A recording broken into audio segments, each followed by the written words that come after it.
جی اعوذ باللہ من الشیطان الرجیم، بسم اللہ الرحمن الرحیم۔ رب اشرح لی صدری ویسر لی امری واحلل عقدۃ من لسانی یفقہوا قولی رب زدنی علما۔ یہ جو درس کا سلسلہ چل رہا تھا وہ الحمدللہ وہ چوتھے پارے میں داخل ہو چکا ہے، اور آج ہم لوگ انشاءاللہ سورہ آل عمران کی آیت نمبر 148 سے شروع کریں گے۔ گزشتہ آیتوں میں جو ذکر چل رہا ہے وہ بنیادی طور پر غزوہ احد کے موقع پر مسلمانوں سے ہونے والی یا سرزد ہونے والی جو غلطیاں تھیں ان پر تنبیہ، اور ان میں مسلمانوں کی حوصلہ افزائی، مسلمانوں کی غلطیوں کی معافی، ان ساری چیزوں کا تذکرہ ہے۔ اور انہی پر آج اسی سلسلے کی کڑی جو ہے آج کا درس بھی ہے، اور آج کے درس میں بھی انشاءاللہ تقریباً انہی باتوں پر گفتگو ہوگی۔ تو دیکھیے اللہ تعالیٰ فرماتا ہے اعوذ باللہ من الشیطان الرجیم، بسم اللہ الرحمن الرحیم۔ یا ایہا الذین آمنوا ان تطیعوا الذین کفروا یردوکم علی اعقابکم فتنقلبوا خاسرین، کہ یا ایہا الذین آمنوا، اے وہ لوگوں جو ایمان لائے ہو، ان تطیعوا، اگر تم اطاعت کرو گے، ان من اگر، تطیعوا تم لوگ اطاعت کرو گے، الذین کفروا ان لوگوں کی، الذین جنہوں نے کفروا کفر کیا، یعنی اگر تم کافروں کی اطاعت کرو گے تو کیا ہوگا، یردوکم تو وہ تمہیں لوٹا دیں گے، تو تمہیں کیا کریں گے، پلٹا دیں گے، علی اعقابکم تمہاری ایڑیوں کے بل، یعنی تمہیں مرتد بنا دیں گے، تمہیں حالت کفر میں دوبارہ واپس لے جائیں گے، اور پھر نتیجہ کیا ہوگا، فتنقلبوا خاسرین، تو تم تنقلبوا پس تم لوٹ جاؤ گے، خاسرین خسارہ اٹھانے والوں میں سے، یعنی تم دوبارہ خسارہ اٹھانے والوں میں سے ہو جاؤ گے جس طرح اسلام لانے سے پہلے تم تھے۔ ہاں، یعنی یا ایھا الذین آمنوا ان تطیعوا الذین کفروا، اے وہ لوگوں جو ایمان لائے ہو، اگر تم اطاعت کرو گے، بات سنو گے، بات مانو گے ان کی جنہوں نے کفر کیا، یعنی کافروں کی بات پر عمل کرو گے یا ان کی باتوں پر یقین کرو گے اور ان پر ان کی اطاعت کرو گے، تو کیا ہوگا، یردوکم علی اعقابکم، تو تمہیں وہ لوٹا دیں گے تمہارے پہلو کے، تمہارے ایڑیوں کے بل، یعنی تمہیں دوبارہ مرتد بنا دیں گے، فتنقلبوا خاسرین، پھر تم گھاٹے میں پڑ جاؤ گے، پھر تم نقصان اٹھانے والوں میں سے پڑ جاؤ گے۔ اس لیے بل اللہ مولاکم وہو خیر الناصرین، بلکہ اللہ ہی تمہارا مولا ہے، بلکہ اللہ ہی مولاکم تمہارا مولا ہے، تمہارا مالک ہے، تمہارا آقا ہے، اور وہو خیر الناصرین، اور وہی کیا ہے، بہترین مددگار ہے، بہترین کارساز ہے، تمہاری مدد کرنے میں سب سے بہتر وہی ہے، ان کے علاوہ اللہ رب العالمین کی ذات کے علاوہ تمہارا کوئی مددگار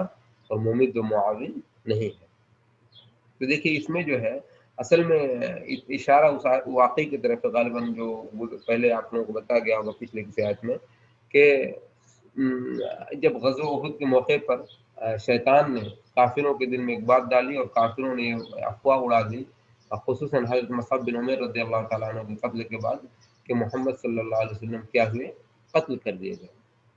اور جب یہ افواہ پھیلی تو منافقین نے یہ کہنا شروع کر دیا کہ دیکھو اگر محمد اگر واقعی سچے نبی ہوتے تو قتل نہیں کیے جاتے، اس کا مطلب یہ کہ وہ نبی نہیں تھے، سچے نبی نہیں تھے، اور وہ قتل کر دیے گئے، اور طرح طرح کی باتیں اور اس طرح کا افواہ جو ہیں تو مسلمانوں کے اندر پھیلا دی گئیں، جس سے مسلمانوں کے پاؤں اکھڑنے شروع ہو گئے، اور بہت سارے مسلمان حواس باختہ ہو گئے، کچھ بھاگ کھڑے ہوئے، کچھ نکل کھڑے ہوئے۔ تو اسی کی طرف اشارہ ہے کہ اے ایمان والو، اگر تم کافروں کی بات مان لو گے، ان کی اطاعت کرو گے، تو وہ تو چاہتے ہی یہی ہیں کہ وہ تم کو کفر کی طرف دوبارہ پلٹا دیں، تمہارے اندر شکوک و شبہات اور ظن و گمان اور تخمینہ پیدا کر کے تمہیں دوبارہ عالم کفر کی طرف لوٹا دیں، اور پھر تم کیا ہو جاؤ، خسارہ اٹھانے والوں میں سے ہو جاؤ۔ اس لیے تم ان کی باتوں پر کان نہ دھرو، ان کے مسئلے پر اور ان کے پھیلائے ہوئے افواہوں کی طرف تم جو ہے دھیان نہ دو، بلکہ اپنے کام سے کام رکھو۔ اور جو ہے تمہارے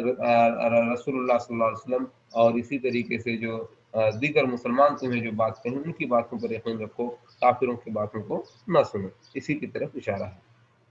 پھر اس کے بعد اللہ تعالیٰ فرما رہا ہے سنلقی فی قلوب الذین کفروا الرعب بما اشرکوا باللہ وما لم ينزل به سلطانا ومأواهم النار وبئس مثوى الظالمین۔ اللہ تعالیٰ فرما رہا ہے کہ سنلقی، ہم یقیناً قریب ہم ڈال دیں گے، فی قلوب الذین ان کے دلوں میں جنہوں نے کفر کیا، فی قلوب میں، فی میں قلوب قلب ان کی جمع ہے، قلوب مطلب دلوں میں، کن کے دلوں میں؟ الذین کفروا جنہوں نے کفر کیا، کیا ڈالیں گے؟ الرعب، رعب ڈال دیں گے۔ کیوں رعب ڈالیں گے؟ بما اشرکوا باللہ، اس وجہ سے جو انہوں نے کفر کیا، شرک کیا اللہ رب العالمین کے ساتھ، اللہ کے ساتھ شریک ٹھہرایا ایسی چیز کو، ایسی چیز کو لم ينزل به سلطانا، لم ينزل نازل نہیں کیا، به جس کے بارے میں، سلطانا کوئی دلیل، یعنی اللہ رب العالمین کے ساتھ، چونکہ ان کافروں نے اللہ رب العالمین کی ذات کے ساتھ ایسی چیزوں کو شریک ٹھہرایا جن کی اللہ نے کوئی دلیل نازل نہیں کی، جن کی کوئی دلیل نازل نہیں کی، تو کیا ہوا؟ اس کی وجہ سے، اس کے عوض میں ہم کیا کریں گے؟ اس کے دل میں رعب ڈال دیں گے۔ وَمَأْوَاهُمُ النَّارُ، اور کیا ہے؟ ان کا ٹھکانہ جہنم ہے۔ وَبِئْسَ مَثْوَى الظَّالِمِينَ، اور کافروں کا ٹھکانہ، وبئس اور کیا ہی برا ہے، مأوا ٹھکانہ، ہم ان کا، مأواہم ان کا ٹھکانہ، النار جہنم، یعنی ان کا ٹھکانہ جہنم ہے، وبئس اور کیا ہی برا ہے ٹھکانہ، مثوا ٹھکانہ الظالمین ظالموں کا، اور کیا ہی برا ٹھکانہ ہے ظالموں کا، اور ظالموں کی جو جگہ ہے وہ نہایت ہی بری جگہ ہے۔ اس کا ترجمہ کیا ہوا؟ تو اور ہم عنقریب اہل کفر کے دلوں میں رعب ڈال دیں گے، کیوں؟ اس وجہ سے کہ انہوں نے اللہ کے ساتھ ایسی چیزوں کو شریک ٹھہرایا جن کی کوئی بھی دلیل اللہ رب العالمین نے نازل نہیں کی، اور ان کا ٹھکانہ جہنم ہوگا، اور وہ ظالموں کے لیے بہت بری جگہ ہوگی۔ تو کیا مطلب اس رعب سے کہ ہم کون سا رعب ڈالیں گے؟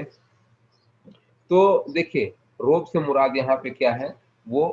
گھبراہٹ۔ دیکھیے، خود اللہ کے رسول صلی اللہ علیہ وسلم کے حدیث آپ صلی اللہ علیہ وسلم نے فرمایا کہ مجھے 5 چیزیں عطا کی گئی ہیں جو کسی اور نبیوں کو عطا نہیں کی گئی، اور انہی 5 چیزوں میں ایک چیز کیا ہے کہ اللہ رب العالمین 1 مہینے کی مسافت کی دوری سے ہی دشمن پر ہمارا رعب ڈال دیتا ہے، اور یہ خصوصیت کسی دوسرے نبی کو حاصل نہیں تھی۔ تو یہاں پہ جو اسپیسیفکلی اس آیت میں جو رعب سے مراد ہے وہ یہ تھا کہ غزوہ احد کے خاتمے کے بعد جب مسلمانوں کو نقصان، تو بھاری نقصان اٹھانا پڑا، اور مسلمانوں، اللہ کے نبی جناب محمد رسول اللہ صلی اللہ علیہ وسلم کے دندان مبارک بھی شہید ہو گیا، آپ کے خود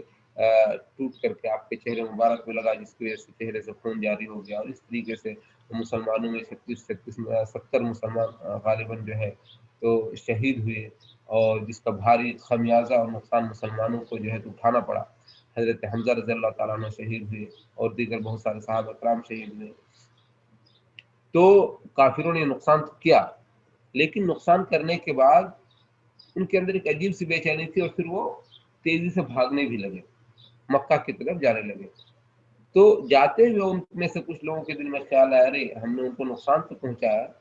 لیکن جو اصل چیز تھی وہ ہم نے کیا ہی نہیں، ہمیں تو ان کو نیست نابود کر دینا چاہیے تھا، موقع سے فائدہ اٹھا کر کے، اور ان کو تہو بالا کر کے تو واپس آنا چاہیے تھا، تاکہ یہ فتنہ ہمیشہ کے لیے مطلب ختم ہو جائے، اور وہ کبھی سر نہ اٹھا سکے، لیکن ہم نے تو ایسا کیا ہی نہیں۔ تو اس لیے کچھ لوگوں کے دل میں خیال ہے چلیں اب چل کر کے واپس جو ہے تو دوبارہ ہم ان کو تہو بالا کر دیں، اور ان کو ختم کر کے ہم آئیں گے۔ لیکن اس میں کیا ہوا کہ اللہ رب العالمین نے ان کے دلوں میں مسلمانوں کا رعب ڈال دیا، اور یہ خوف ڈال دیا کہ دیکھو وہ زخمی شیر ہیں،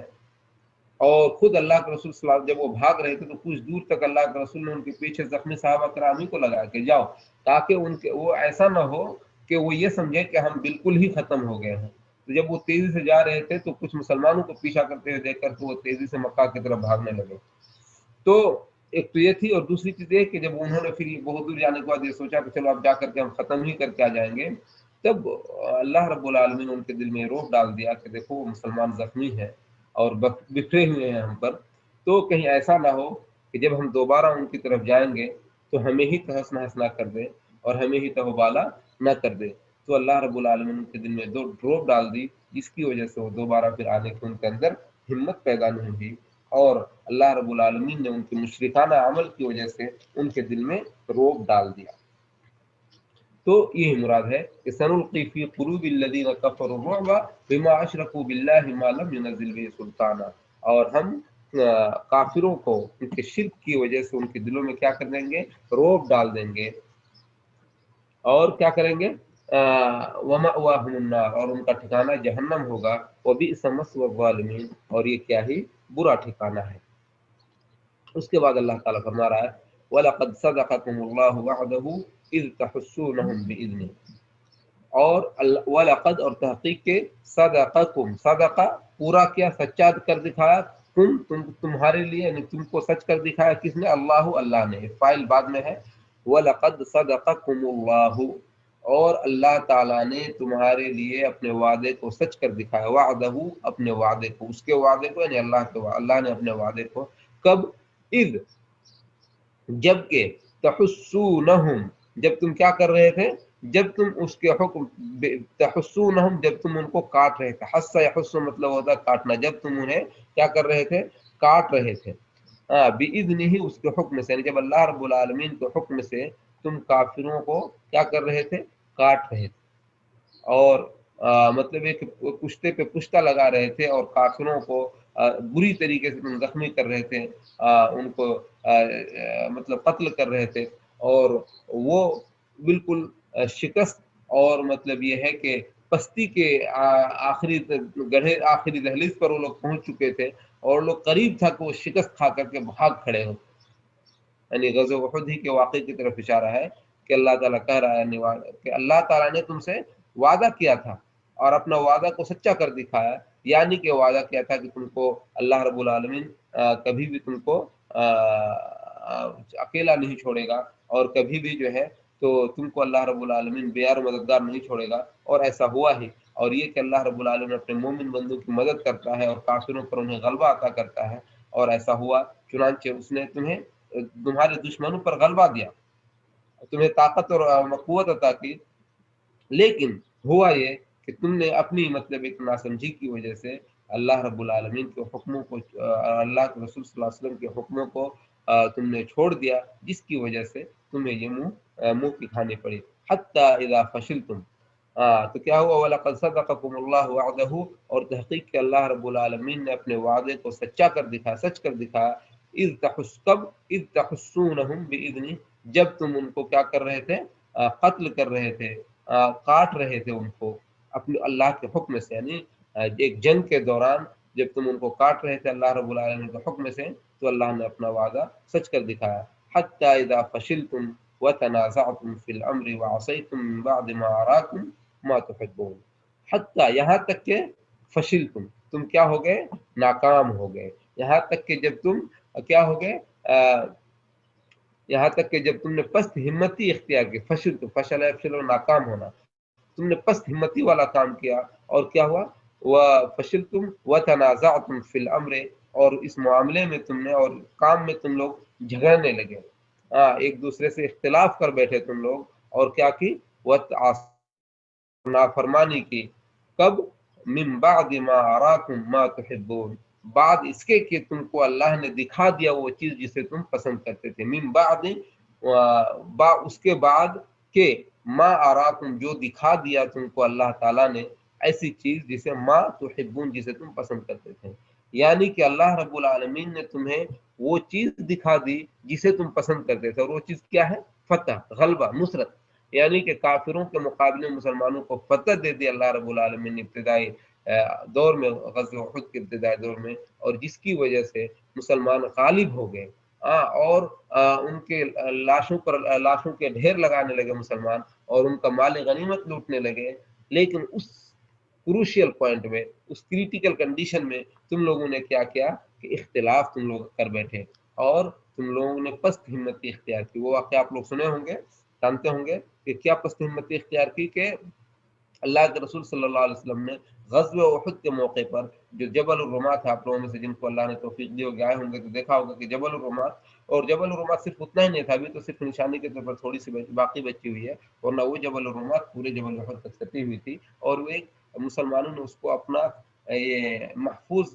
پناہ گاہ بنایا تھا کہ اپنا، تاکہ اس کے ذریعے اس کی وجہ سے مسلمانوں کا بیک سائڈ پیچھے کی طرف والا حصہ محفوظ رہے۔ تو اسی پر جبل الرومات پر اللہ کے رسول صلی اللہ علیہ وسلم نے کیا کیا تھا، 50 تیر اندازوں کو کھڑا کر دیا تھا کہ تم لوگ چاہے غزوہ احد کے اندر ہم جیتے یا ہارے،